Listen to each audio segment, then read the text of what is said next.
All right. This will be another article called The Minimally Good Life Account of Abortion's Permissibility by Carter and Nicholas. Okay, I'll go right to the material. Is it on? 1, 2, 3, 4, 1, 2, 3. Okay. The Minimally Good Life Account of Abortion Permissibility Introduction.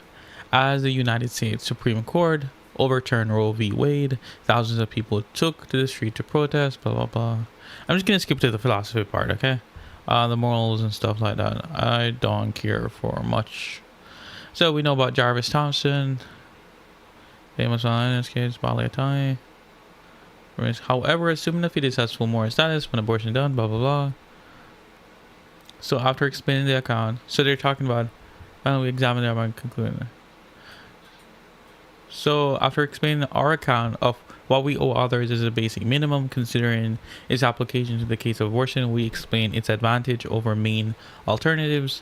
Finally, we examine arguments concluding that abortion is permissible because fetuses are not persons. We argue that personhood is probably a matter of degree rather than a binary property. On our view, abortion is generally permissible early in pregnancy, but as the fetus gets closer to full personhood, it is appropriate to adopt the minimally good life standard. Okay. I like that part. Why Thompson's arguments fail? Dang, okay. This is why I placed Thompson's argument at T5. I repeat, there's too much issues with it. Consider first Thompson's defense of abortion permissibility. Thompson argues that a woman's right to control what shall happen in her body entails that the fetus has no right to use her body, even if the fetus has a right to life. That is because she argues that the right to life is just the right not to be killed unjustly. The now famous violinist analogy illustrates this. Suppose that you wake up one morning connected via a machine to a renowned violinist who needs to use your body to survive. This requires that you stay connected to the violinist, remain in bed for 9 months. If you disconnect, he will die. Thompson claims that disconnecting is permissible. You have a right to control what happens in and to your body. Analogously, a woman can disconnect herself from a fetus even if this kills the fetus. Further, Thompson frames her view as being about the nature of right in general, rather than just right to bodily autonomy. She presents several analogies involving the right to refuse others access to one's home and other property, and in each she thinks that the refusal to aid others, even when they will not otherwise survive, does not violate their rights. In Practical Ethics, Peter Singer argues that Thompson's account is implausible. Wow, okay, I did not know that. Oh, I do. I remember. I do remember this part. Because its underlying view of what we owe to others as a matter of justice is too impoverished. Consider the Henry Fonda example, where a deathly ill person can be cursed if only Henry Fonda touches her forehead. When initially presented with this case, Thompson writes that this sick person is not entitled to have Fonda fly in from West Coast to provide this cure. Later, she asserts that one is not even entitled to have Fonda walk across the room in order to provide this cure. So, on Thompson's view, justice does not require even a small sacrifice to save the life of another. Contrast Thompson's argument with Peter Singer's account of what justice requires, that arguably has the opposite problem. Consider his now classic pond analogy. Imagine you see a small child drowning in a pond. You can simply wade out and save her, but doing this will ruin your new shoes. Most think you must save the child regardless. Singer argues that if you can prevent something very bad from happening without sacrificing anything of comparable moral importance, you ought morally to do it. However, he also offers a weaker statement. One ought to sacrifice anything that is not morally significant. He suggests that there is no moral difference or moral relevance morally relevant difference between this child and others who need humanitarian aid. A small sacrifice can prevent something very bad in both cases, so you must help in both. Singer suggests that even the weaker version of his principle is quite demanding. He writes that this principle implies that we should give at least up to the point at which by giving more one. What? He writes that this principle implies we should give at least up to the point at which by giving more one would begin to cause serious suffering for one's self and one's dependents. Okay, I get it. So you should only give up a certain amount of, let's say you have $100 in your bank account. You should most likely keep that money and try to make more money so you can then donate some part of it to charity in order to save other people. But presumably, if you give out all of your money, at least $100, everything you have, it's gonna be the case that you'll no longer be able to donate, and you'll no longer be able to protect or have jury over yourself. And it's going to be the case that if you have children or any other dependents, in other words, those who are dependent on you, that they'll suffer the consequences of your actions, which in the overall scheme of things is not really productive, considering that if you, let's say, get a job in a law firm and you're able to generate more money, that's going to be better in the sense that you can donate more money over time than someone who just donates $100 of everything they own. And it's going to be the case that it's going to incentivize you to get more richer in order to donate more money, so you can have a greater impact on those who are unable to fend, unable to feed themselves, and etc. Okay.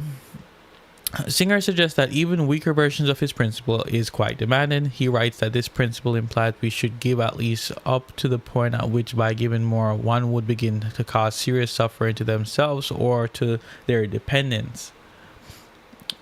Page 234. However, it is not clear exactly what the weaker version requires. Thus, Oracan specifies what qualifies as morally significant sacrifice, and we consider some alternatives below. Further, note that the disagreement is about what justice requires. Thompson can agree that it is self-centered, callous, and indecent, as she noted in page 61, not to provide the requisite aid to another human being, but she does not believe justice demands it. So she could not say that someone who refuses to help in the Pond case acts unjustly, while Singer can. We reject both of these accounts.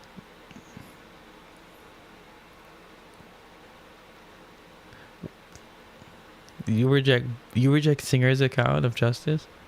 Okay.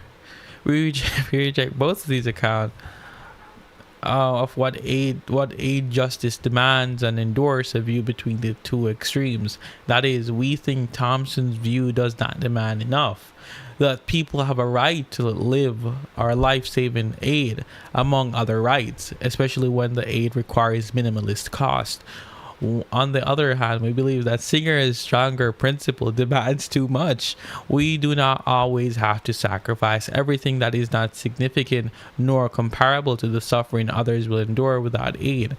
Rather, we believe someone or everyone must help others live minimally good lives, but do not have to sacrifice their own ability to live minimally well in the process. Author withheld B and C. Okay. On this view, people have a right to responsibilities, but need not sacrifice life and limbs for others. We present Singer a case due to its prominence, another argument for aid. Singer presents many other different versions. Okay. Those who accept, say, Kantian account of morality or a libertarian account of justice may disagree. However, many seem to accept that the state itself can be utilized as a way to aid others. A state that provides welfare to its citizens or provide international aid arguably coerces its citizens through taxation to meet the basic entitlements of the needy. I don't like when people say needy. Okay. In the next section, we are out to set our account of what we what we owe to others and what they could demand as a basic minimum that spells out its implication for the morality of abortion. Following Thompson, we start from the rhetorical assumption that fetuses are full persons and consider we owe to them from there. Later, we will return to and question this assumption in order to further develop our account.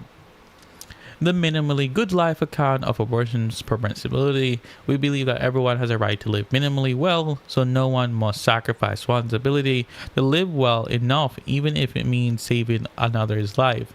Call this the minimally good life account. Authors withheld B and D. Okay, B and C. Defend this account at some length, so our goal is just to explain the account and consider its implication. Let's begin by explaining how to determine what minimally good life requires. People need the following things to have such a life. One, sufficient range of the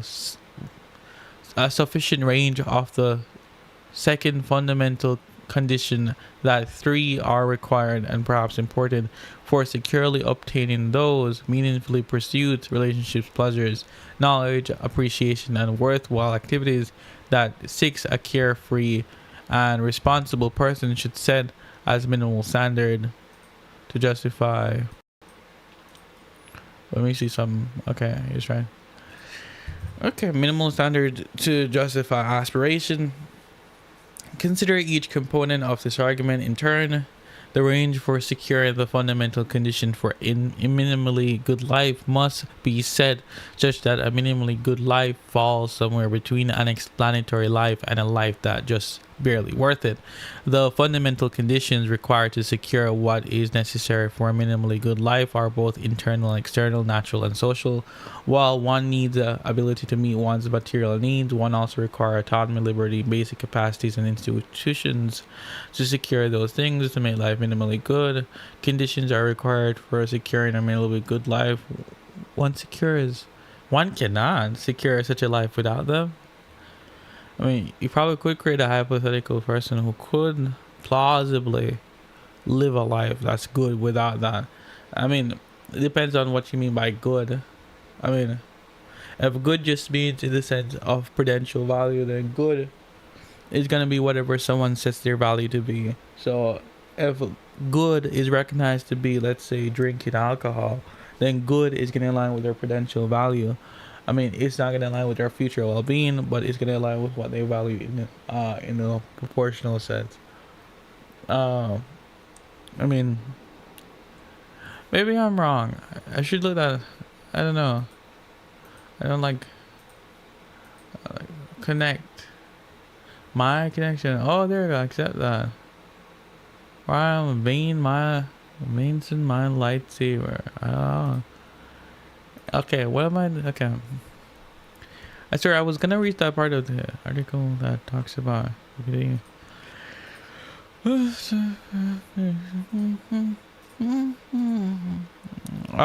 just a little movement from the backside of the dangers. People back in by. I'll go back to that soon. I'm looking for something. The moral state is harmfulness. What? Where is it? BL works in GPT 4, 5, 6, 7, 4, 5. GPD more. Okay, it's not there. I'll go back. All right. Consider each component. So let us begin examine consider each component of this account in turn. The range for securing the fundamental conditions for a minimally good life must be set such that a minimally good life falls somewhere between an exemplary life and a life just barely worth living. The fundamental condition required to secure what is necessary for a minimally good life are both internal and external, both natural and social. While one needs the ability to meet material needs, one also requires autonomy, liberty, basic capacities, intuitions, institutions. Okay. To secure those things. Nussbaum. I've seen Nussbaum, however, in another book. I think I think Nussbaum's mentioned in this book, in the book on narcissism or some sort of pride. I think she had the idea that uh, infants or neonates have some primitive narcissism that makes themselves extend to other things as though it was their own. Primitive narcissism. Brad Ford. What's page 4? I have the book right here. Wait, there we go. Page 4. Page 57. 53, my bad. Oh, there we go. Example private. Now to find it. Pride arising experiences to full pride. The pride problem. Shape interpersonal nexus of wisdom. That is basic. Maybe I'm wrong. No, I'm not wrong.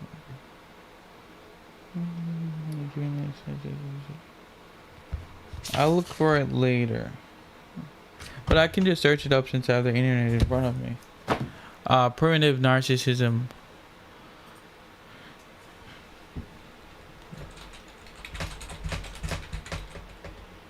Narcissism in children. And then I'll find her name back over here in this paper. Nussbaum.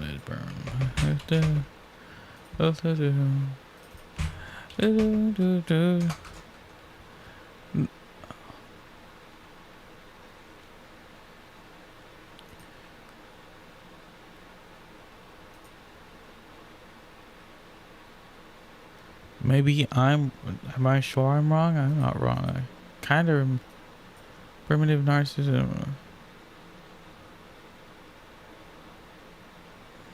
Maybe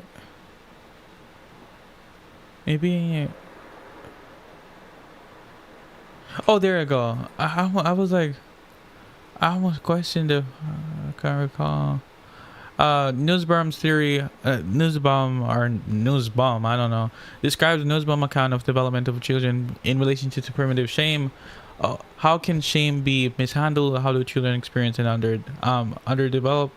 In relation to shame, Nussbaum explains firstly how shame is an emotion experienced as a sense of failure in reaching an ideal state. Those who are shameful feel inadequate as a whole person, lacking, unable to reach a type of wholeness or perfection. She then goes on to explain that how shame arises in early childhood. Infants begin in the place of omnipotence. In the comfort of the womb, the infant is part of an environment in which the world is fully arranged around the full fulfillment of his needs. After birth, the infant is thrust into the world of objects into which he must depend on external sources and people for survival. Though the infant removed from the original ideal state, he is not aware from the distinction between himself and outside objects, himself and caregivers, but can begin to experience the difference between comfort and discomfort, fullness and emptiness. After around half a year, the infant can discern differences between himself and his environment. His caretaker himself also can still focus on attainment of his needs. Soon the infant becomes progressively aware of the caretaker as distinct being who does not always fulfill his immediate needs. The infant notices how self-fulfillment, notice how dependent on source external objects, weakness in the self. Oh, the infant notice how dependent in his sources on the sources provided by external objects, on his own weakness in self-fulfillment. The infantile need for omnipotence and comfort are immediately connected to an awareness of morality and helplessness, a dependence on others for the fulfillment of personal needs, and a relation of inadequacy. An expectation of worth and perfection is sustained by the infantile omnipotent. How all objects revolve around the need of the baby but collapse when one is aware of the distinction between one's own being from source is of comfort and sustenance. The primary narcissism. So it's not primitive narcissism. I'm not. No. Is it primary or primitive? Maybe that's what. Oh, wait. I think I got primary narcissism confused with primitive shame. Maybe not. But collapse when one is aware of the distinction between one's being from sources of comfort and sustenance. This primary narcissism in infants as newborn states gives rise to a particularly primitive, pervasive type of shame as the infant encounters inevitable narcissistic defeats. Primitive shame is the experience, the first understanding by which by the infant of their own dependence on others and their inherent lack of omnipotence. Further, Nussbaum explains how primitive shame is key in the development of children, the understanding of distinctly individual and outside need of foster a strong self of self. A child will learn to relax its omnipotence and demand to be constantly attended to become independent and self-sustaining. Relationships become more guided by a sense of reciprocity. Reciprocity. I forgot how reciprocity. If you give me something, I'm gonna give you something back. Something like that. Monkeys got reciprocity. Reciprocity. You have to do something for me to do something for you, buddy. Okay. Reciprocity, my bad. The practice of exchanging things with others for mutual benefit, especially privileges granted by one country or organization. So you got to do something for me to get something you got to do something for me to get some for me to give something to you, okay? Done by narcissistic motivations. However, children do not experience it. Primitive shame in this ideal form can develop in harmlessly face problems with the need for control. I should go back to the article I'm reading. Oh, I'm almost finished with this. I might as well just finish it. The message he receives from his mother in childhood was that perfection is only tolerable state and that anything else will be rejected, probably, using context clues. Refused. Oh, I'm right. Repudiate. So I was right. Rejected. Oh, boom. Okay, where's this? Himself obsessed with appearing perfect, patient B comes off to his colleagues as cold and distant, boring and antisocial. This character was created in an attempt to maintain control over aspects of his life. I think A Letter to Jimmy speaks about having a cold outer exterior in order to protect oneself from burdens the external world. You could do it. I think David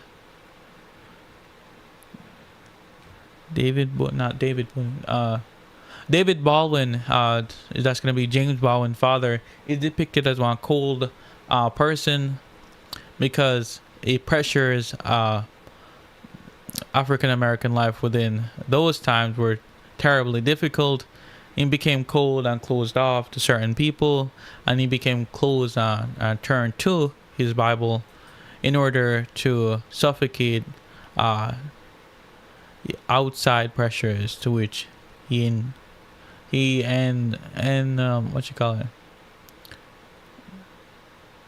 to which he had to tolerate. However, I think I can find that book too. Jimmy, A Letter to Jimmy. A Letter to Jimmy. To Jimmy. There you go. I found it. And it's gonna be he's something like he talked in the corner of the room by himself in his own madness and his own world. What's the page? It's about not page 53. Let's just type in David Baldwin. There you go.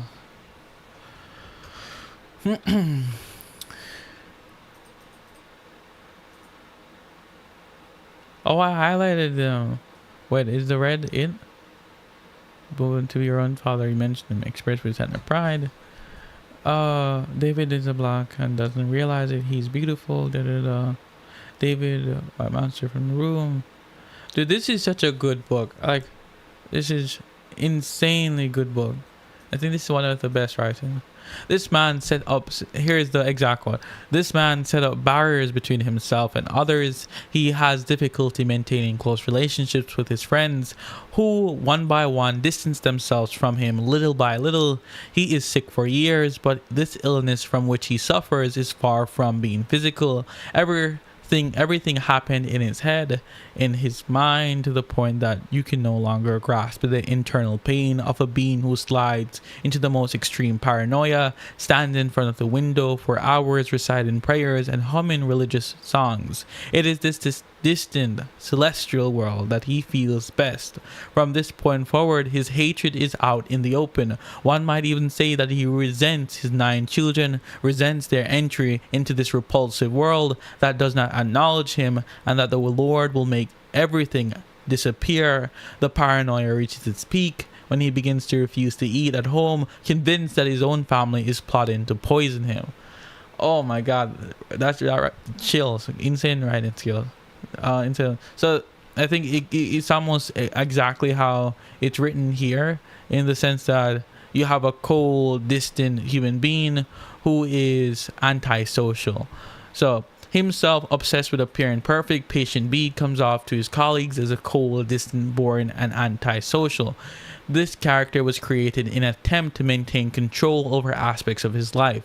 So paralleling David Baldwin, a posture, defensive posture towards the world is going to be the case. It's going to parallel to the point that there's little symmetry breaker between relevant cases. Okay, where is it? Maintain a cold distance. Maybe I should read some more. You are forced to place unfit author's father, distrusting of his own family. Blah, blah, blah. I'm gonna read it. I could read over the whole thing, but that'd be copyright, I think. To be the shame he experienced as a child at the hands of his mother, who emphasized the importance of perfection above all, forces Bede to adopt attitudes that he could not allow himself to become dependent upon anyone else. Her demand that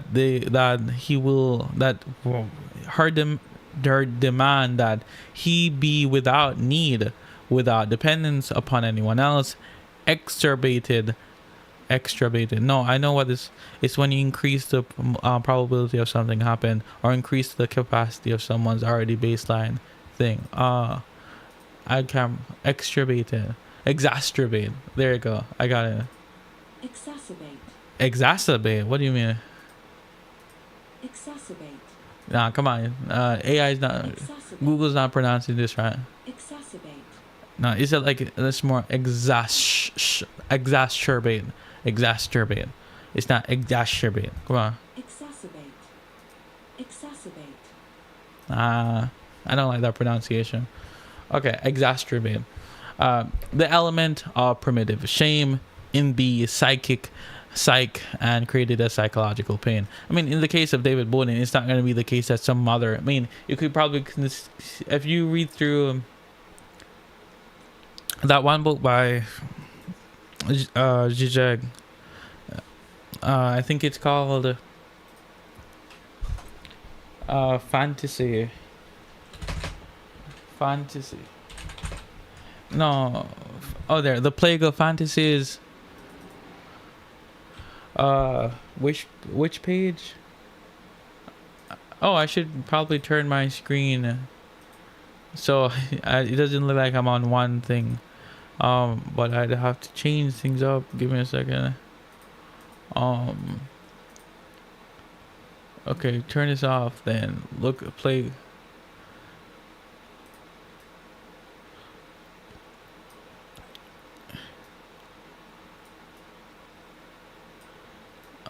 Also, there we go. So in this part, there's some big brother of some sorts, not necessarily in the big brother sense of the government, but more so in the philosophical sense that there's someone governing your actions, or there's going to be a cluster of different ideals to which someone simplifies into a person to which they can rail against. Like how people can say Jewish people control, people claim, or whatever conspiracy theories say, Jewish people control the world, but it's just a way for common workers or whatever to simplify their view of social systems in order to find a common enemy or something they can go against. Because for the most part, most of the social system that someone faces is too complex to be criticized for each and every subject or category within that category. So they have to find some sort of whole cluster to which can be labeled as the big thing that causes all my problems. Not the primordial father. That makes no sense. I mean, the primordial father was, he's using this from what I call is just Don. It's just a weird thing from Carl Jung that that at the beginning of time there was a father and there was his son, and the father had access to all the women, etc., etc. The sons got jealous, the sons killed the father, the sons then took over all of the women and stuff like that. Then the father came back, the father got jealous, and I think cursed the children, isn't it? Wait, oh, not Carl Jung, Freud. I don't read these people, so I don't really get it. Freud's idea, a primordial father, which he develops in the totem and taboo, is usually met with ridicule, and justly so. If we take it that an anthropological hypothesis arguing that at the very dawn of humanity, the 8 men lived in a group dominated by all-powerful father who kept all the women for his own exclusive sexual abuse, that after the sons gathered and rebelled, killed the father, he returned to haunt them as a totemic figure of symbolic authority, giving rise to feelings of guilt, and imposed the prohibition of incest. Okay, dude, I don't know. I feel bad. I don't know. I don't like Freud, to be honest. I don't like most of his ideas. I find him to be a terrible human being. But I don't know. I don't even. How do you come up with this stuff? I mean, what he's talking about here in the specific instance of a primordial father is the case where there was a guy who locked his daughters in a basement in it's not Norway, it's a Nordic country, I can't remember. It's not the Netherlands. No, it's not. It's I don't wait. I'm gonna guess this. I know. Not Netherlands. Austin. No, not Austin. That's a place. Austria. Okay. It was there was a guy in Austria who locked his daughters inside his basement that he constructed, and these kids lived their life in that basement where he could do whatever he wanted to do with these children.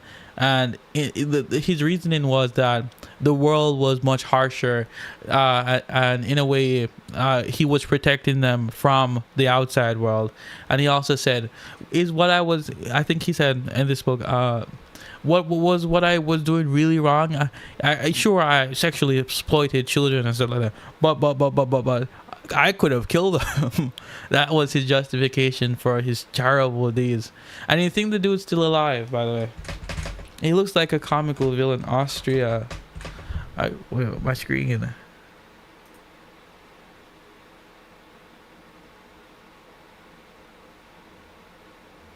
Let me just close that out because I don't want you to see something.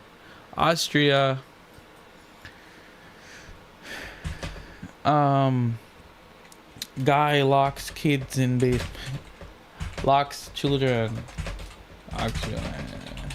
In basement.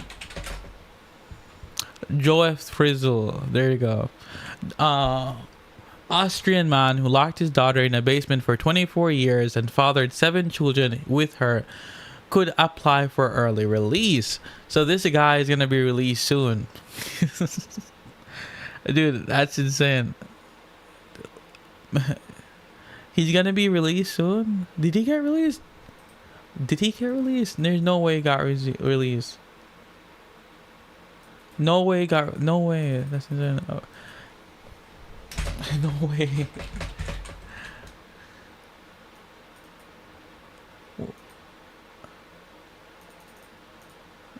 Where is it?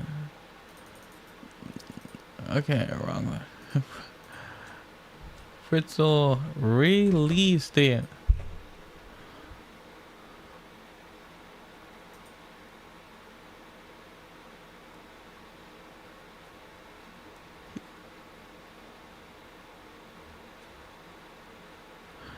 Ooh, what?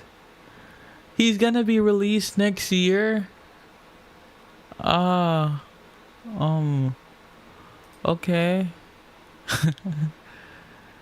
La, what? Okay, dude. Okay, my mind. Bro's gonna be. See, bro locked his daughter in a basement for 24 years, and assaulted her, enough to the point that she had 7 children, and he's gonna be released from prison. Okay. Okay. Okay. That's sad. Anyways, I went on a tangent. Oh. Okay, so we know about Nussbaum. I've heard about her before. I think I've heard. I know haven't heard of these people though, but I've heard of her. Like I said, way too much. Okay, that the conditions are required. Conditions are required for securing a minimally good life. If one cannot secure such a life without them, they are important for securing a minimally good life if they make central contributions to the one's ability to live such a life.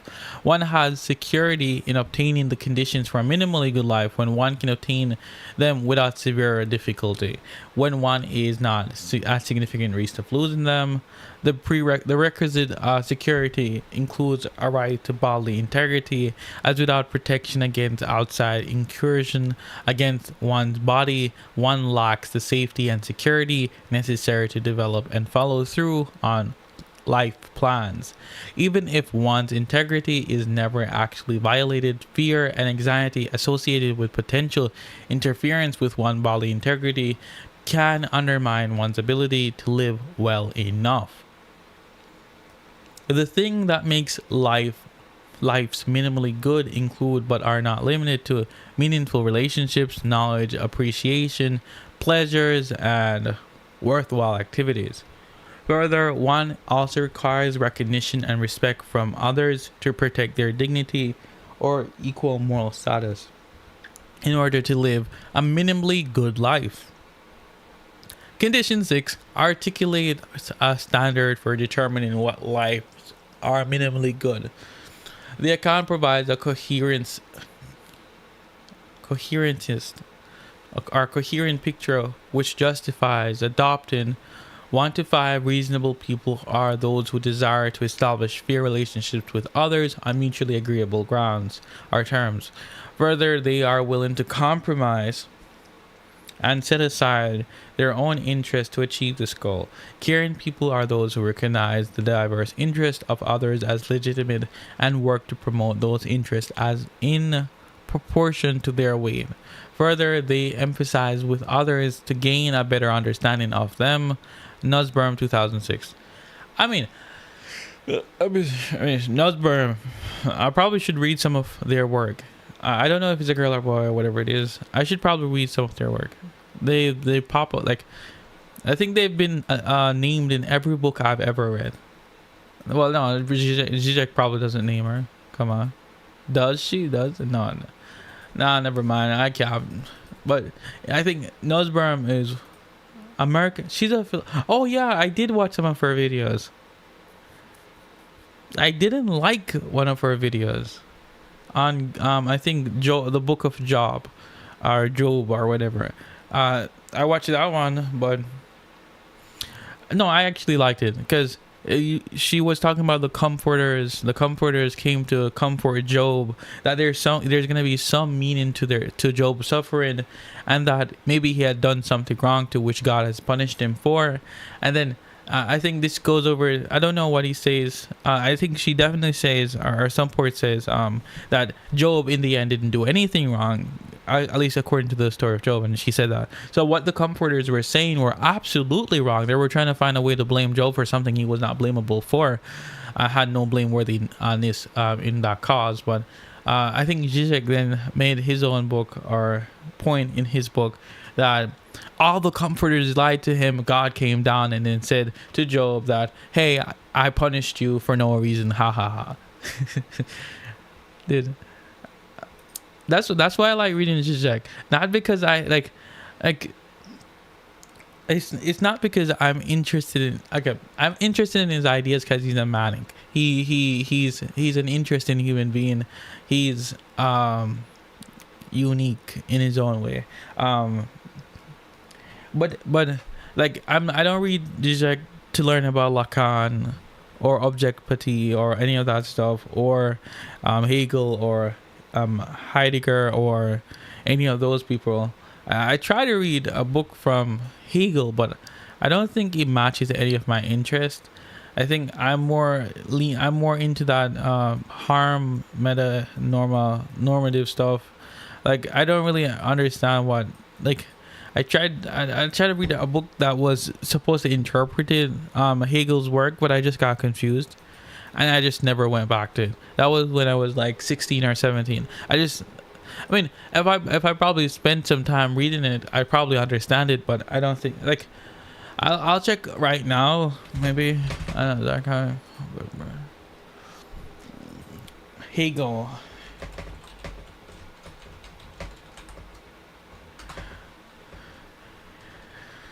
Jesus Christ, bro. Publication in search. Oh, what? A book? How can a book come out in 2026? Are we serious? Are it's scheduled to come out? Heidegger on time. Reading Hegel, irony, recollection, and critique. The problem of religion, Christianity, and all sorts. Absolute ethical life, Aristotle, Hegel, and Marx. Karl Marx gave us not just a critique of the political economy of capital, but also a way to confronting the impoverished ethical quality of life we face under capitalism. He interpreted Marx anew as ethical thinker. Absolute ethical life provides a crucial resource for understanding how freedom and rational agency are impacted by social world formed by values under capitalism, with the consequences for philosophy.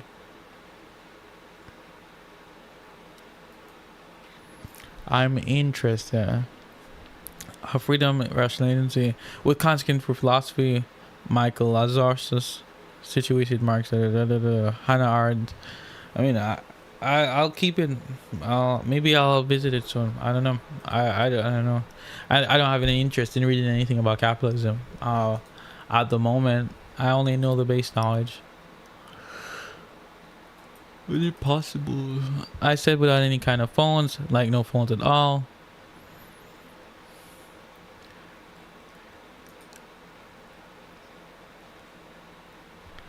Nat's worst enemy, samurai. Asking, what is this? That's up with 1057, man. I'm gonna join this VC, and it's gonna be so. For the world. Wow.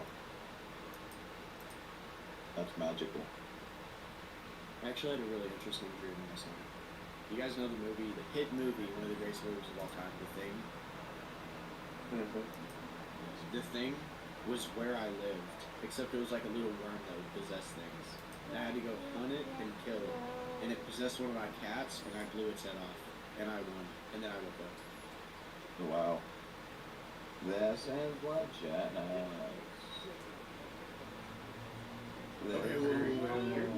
I have an idea.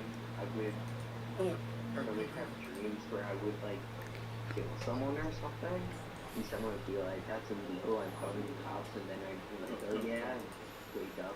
We all die in our nightmares. This is what Jet knows.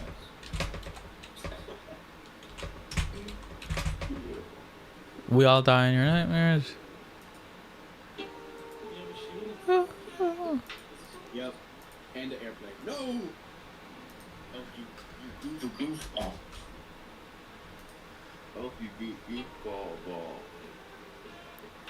Oh, let me mute this because I don't want to get copyrighted.